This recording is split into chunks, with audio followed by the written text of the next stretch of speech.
안녕하세요, 여러분. 경디입니다. 네, 다들 잘 계시죠? 오늘은 비가 정말 많이 옵니다. 장마철이에요. 지금 제 마이크의 빗소리가 들릴지는 모르겠는데 지금 밖에 비가 정말 많이 오거든요. 나갈 엄두가 안 날 정도로 정말 많이 옵니다. 여러분 비 피해 없으시도록 다들 조심하시고요. 자, 오늘은 제가 준비한 내용들이 이제 조금은 생소하신 내용일 수 있고요. 관심이 없으시다면 뭐 어찌 보면 스킵하고 싶은 그런 내용일 수도 있겠는데요. 오늘 인도에 관한 이야기를 좀 해볼까 해요. 인도의 경제 발전, 그리고 인도가 지금 어떤 정책을 펼치고 있는지, 또 그에 따른 이제 국내외의 반응들은 어떨지, 그리고 추가적으로 우리가 인도에 투자할 수 있는 방법이 있을까? 이런 부분들을 좀 말씀을 드릴까 합니다. 일단 최근에 인도 시장의 성장세에 주목을 해봐야 한다. 이런 이야기들은 만약에 이제 글로벌 투자에 관심 있으셨던 분들께서는 당연히 아실 만한 내용일 겁니다. 그만큼 인도는 지금 급속도로 경제가 성장이 되고 있어요. 여러분들은 인도 하면은 어떤 게 떠오르시나요? 아무래도 돈을 구걸하는 아이들이라든지 여행을 갔을 때 굉장히 치안이 좋지 않다, 그리고 위생적이지 않다, 이런 것들 좀 떠올리실 것 같은데, 우리가 경제적인 측면을 놓고 봤을 때 인도는요, 최근에 영국의 GDP를 뛰어넘을 정도로 급격한 성장을 하고 있습니다. 이러한 사태를 보고 사람들은 이야기해요. 옛 식민국의 반란이다라는 수식어를 붙이기도 합니다. 자, 그러면은 폐쇄적이었던 인도, 그리고 종교적으로도 굉장히 폐쇄적인 문화였기 때문에 인도 개방이 쉽진 않을 것이다 라고 이제 많은 전문가들이 예상을 했었는데, 인도는 본격적으로 1992년도에 개방을 했습니다. 그간 폐쇄적이었던 스탠스를 조금 완화한 것인데, 이제 이 개방을 본격화시킨 인물이 있었습니다. 바로 현재 취임 중인 인도의 모디 총리. 모디 총리는요, Make in India라는 슬로건을 내세워서 인도 경제를 그야말로 굉장히 부활시킵니다.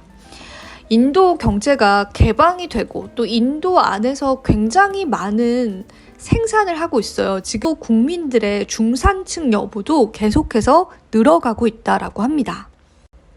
그만큼 인도는 국제적인 주목을 받을 수밖에 없는 국가 중에 하나인데요. 제가 오늘 사실 이렇게 영상을 찍게 된 이유는 좀 다른 곳에 있었습니다.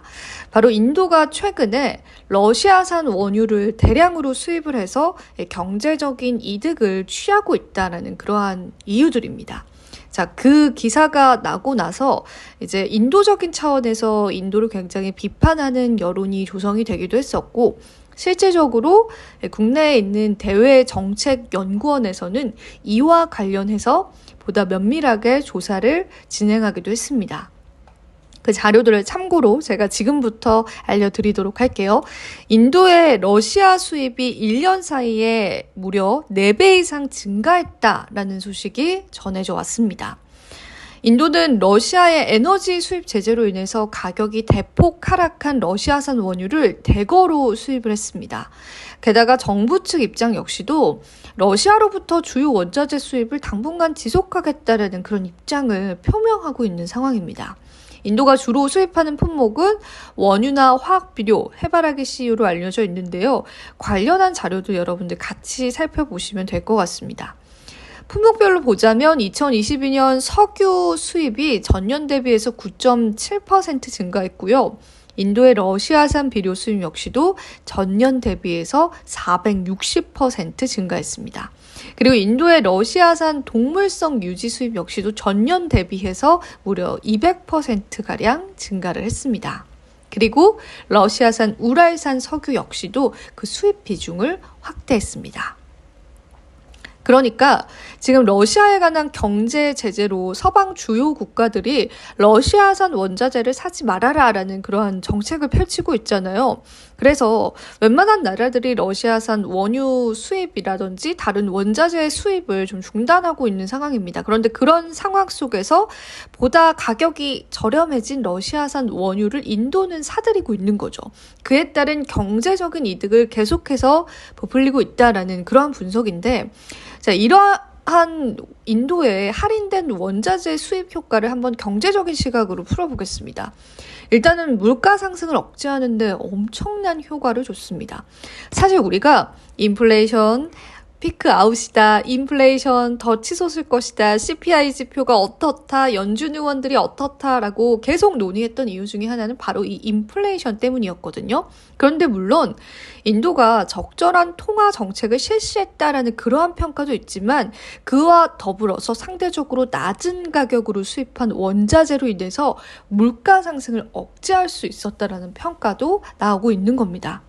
그리고 자연스럽게 이렇게 경제가 안정화되고 원자재를 싼 값으로 수입했기 때문에 경제적인 이득 역시도 불어갔을 겁니다. 그렇다면 인도 정부는 이렇게 정부 지출 자체를 이제는 경제 프로젝트 투자에 좀 집중을 할 수 있다는 거죠. 그 부분 때문에 현재 인도의 경제 인프라 투자 규모가 상당히 증폭하고 있다는 분석도 나오고 있습니다. 그렇기 때문에 앞으로 인도 경제의 발전은 계속해서 유지될 수 있다는 거죠. 자, 효과까지는 좋습니다. 그렇지만 인도의 이러한 행보를 우리가 과연 긍정적으로만 받아들일 수 있을까요? 너무 자국민의 이득을 위해서 인도적인 차원들을 무시하는 건 아닐까? 역시나 그에 관련한 여론들도 쏟아져 나오고 있습니다. 관련한 헤드라인 기사도 좀 가지고 왔어요. 하지만 중요한 건 인도는 계속해서 러시아산 원유를 사들이고 있습니다. 그 이유가 뭔지 아세요? 인도 혼자 독단적으로 이렇게 서방 국가들을 제재할 수는 없습니다. 하지만 오히려 서방 주요 국가들이 인도의 러시아산 원유 수입에 대해서 크게 제재를 가하고 있지 않다라는 겁니다. 여기서 우리가 인도의 지리적인 요건을 좀 보면 좋을 것 같아요. 인도는요, 지리적으로 굉장히 중요한 위치에 있습니다. 지금 현재 미국과 중국의 라이벌 구도 굉장히 심화되고 있죠. 그 과정에서 인도가 차지하고 있는 그 영토의 위치가 미국에게는 너무나 중요합니다. 그렇기 때문에 미국이 인도의 눈치를 본다까지는 아니지만 인도에 관해서 어느 정도의 편의성을 봐주고 있다는 거죠. 최근에도 미국과 일본, 호주 그리고 인도로 구성된 안보 협의체인 쿼드가 발효되기도 했습니다. 그렇기 때문에 미국 입장에서 인도는 놓칠 수 없는 굉장히 중요한 국가예요. 경제적으로도 그렇지만 지리적으로도 그렇습니다. 그러다 보니까 인도의 이러한 비인도적인 행동에 관해서 크게 제재를 가하지 않는다라는 분석이 나오고 있는 겁니다. 자, 정리를 좀 해보자면 인도 정부 측에서는 물론 러시아산 원유를 사는 것이 굉장히 이제 국제적으로 비난을 받을 수 있는 일임을 알지만은 그래도 계속해서 이러한 정책을 유지하고 있고요. 실질적으로 인도 정부에 제재를 가할 수 있는 주요 서방 국가들은 인도의 이러한 행동에 관해서 크게 제재를 하고 있지는 않습니다. 경고 정도만 하고 있는 걸로 알고 있어요. 그리고 인도 측의 입장은 이렇습니다. 우리는 아직 개발도상국이고 나라가 잘 살아야 국민들이 잘 사는데 우리는 지금 한창 이 나라를 개발하고 있는 상황인데 우리가 원유를 좀 싸게 사는 거 좀 봐줘라. 약간 이런 스탠스를 또 취하고 있는 겁니다. 현재 개발도상국이기 때문에 경제 제재를 심하게 가하는 게 옳지는 않다라는 주장을 계속해서 내세우고 있는 거죠. 과연 이 인도를 인도적인 차원에서 평가를 해야 할지 아니면 경제적인 측면에서 평가를 해야 할지 좀 헷갈려지는 부분이긴 하죠. 이 부분에 관해서는 저도 좀 해답을 내릴 수는 없을 것 같습니다. 아무쪼록 인도는 계속해서 이 러시아산 원유를 사들이고 있다라는 부분들 최근 기사를 보면서도 확인을 해볼 수가 있었고요. 자, 그럼 투자적인 측면에서 자, 인도 경제가 부황할 것이다 라는 부분들 어느 정도는 이해가 되셨죠? 자, 그럼 우리는 인도 투자를 어떻게 해야 되나? 사실상 우리가 인도의 주식을 직접 살 수 있는 방법은 정말 어렵습니다. 거의 불가능하다고 보시면 되고요.